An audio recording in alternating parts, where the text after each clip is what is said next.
Welcome to Life in Atlanta. This week we're going to talk about Cop City. Cop City.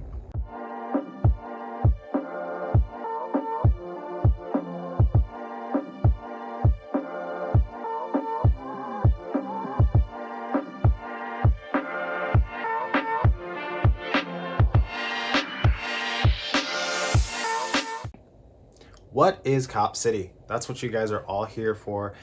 If you've heard throughout the news, it's a very, very controversial topic of living in Georgia, living in Atlanta, and we're going to cover it today. So Cop City is a training facility. It's sponsored by the Atlanta Police Foundation as well as the City of Atlanta. That does not mean it's sponsored by the citizens of Atlanta. That does not mean that everybody is giving support. It does not mean that I give support. It does not mean that I'm speaking on behalf of you or anybody else. However, I am here today to touch on what exactly it is, what it means to activists, what it means to real estate, what it means to me, what it means to you, and how much it's actually going to cost, because that's kind of crazy. The police facility is going to be a $90 million project. It's going to consist of 256 acres. 85 of those acres are designated to the actual training facility.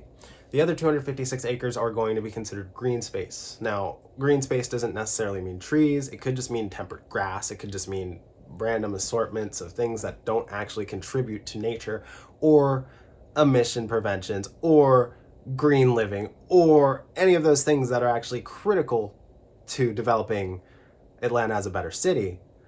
However, it is going to still leave a good bit of the green space, which may not actually be the Atlanta forest. But before we get ahead of ourselves, the training facility, you might think state of the art. What does state of the art actually include?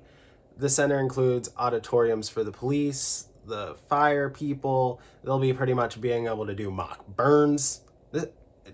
Mock burns. I mean, they're going to start fires. They're going to start fake fires to practice putting them out only like 30 miles out of the city. The actual city. City officials and proponents that really support the cause that is Cop City emphasize that there's not an alternative location within Georgia to support this initiative. They would prefer that it's really close to Metro Atlanta, as well as smack dab between major counties like Gwinnett or DeKalb. And so it's in motion. It's been in motion. There are currently police in place blockading the forest, as well as peaceful protesters. Let's go with that. You can do your research as far as the news and decide your opinions on how people are acting. That's not for me to decide for you. It's going to be located at the Old Atlanta Prison Farm. The Old Atlanta Prison is actually located in the South Atlanta Forest. So the South Atlanta Forest was originally coined the lungs of the city because it provided so many trees, and urban planning wanted to turn it into a park, which makes sense to keep a little bit of housing, let people live among the trees as they should in the city among the trees. And what we've seen now is that that plan has totally been scrapped for Cop City, which has caused riots, negativity from our citizens, as well as just conjecture from the government. I touched on it a little before, but we are the city of the trees, right? We are the most forested urban city within the United States. It's 48% of coverage according to research done by Georgia Tech. Now, you can go fight them. Not me. I didn't graduate from Georgia Tech. I graduated from Georgia State, next door neighbors, but not the same school. So that being said, it's really important to activists to maintain the integrity of our forests that we have. It's something precious. It's not something that you can restore overnight. It's something that's already in high demand, if you want to put it like that. But it's a scarcity, and it's a public resource that we need to maintain. So it's super important. And as far as the impact that it has on real estate, you can't replace trees. Again, I just said that. It might take you 5 to 10 years to grow a tree. And let's not even forget to mention the greenhouse gases and the emissions that are constantly affecting Atlanta. We need more and more trees every day, especially with more and more traffic occurring every day. So let's touch on the fact that it costs $90 million.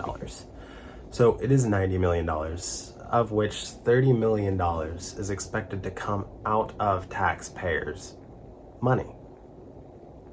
So I'm a taxpayer. I don't have $30 million. I don't even know anybody with $30 million. I'd like to. If you have $30 million and you're looking to buy a house, you're my guy. But that being said, that's really strenuous considering the state of the economy for our citizens to have upped taxes. My honest opinion of Cop City is that it should just be put on pause. With all the controversy that's surrounding it, with people protesting every day, with city hall meetings occurring, with the mayor speaking out about it, with them interviewing politicians, all of this just sounds too shady to me. It sounds like you should take a step back. You should really address the citizens' concerns. You should address the students' concerns. You should address the community concerns before you go and instill a high-level military installation within a city. It just doesn't make sense. So it's going to directly impact property taxes. It's going to directly impact everyday citizens. It's going to directly impact visitors. It's going to be something that is definitely a concern for people who want to buy in the area. So if you're thinking about buying a home around Cop City, near Cop City, my honest advice is don't do it. Wait until they know if they're going to do it or if it's going to continue to be a forest. You don't want to live in a community that's constantly changing, constantly under construction, and constantly having controversy. These things just don't benefit you.